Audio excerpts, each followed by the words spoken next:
Lloji I dytë është tauhidi el-uluhije, që është veçimi I Allahut subhanahu wa taala me tana llojet e adhurimit.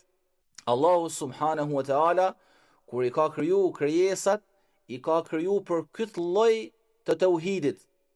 Prandaj thot Allahu azza wa jall në Kur'an, gjint edhe njerëzit I kam kriju vetëm për me më adhuru mu. Me këtë lloj të tauhidit Allahu ka dërgu pejgambert dhe ka zbrit librat. Allahu subhanahu wa taala thot, vërtet kena dërgu tek çdo popull pejgamber, që ti thojnë adhuroni Allahun dhe largohuni nga çfarë do lloj gjajet apo çfarë do gjajet që adhurohet përveç tij. Pra ky lloj I tauhidit është ai tauhid që muslimani e deklaron kur thot la ilaha illa Allah.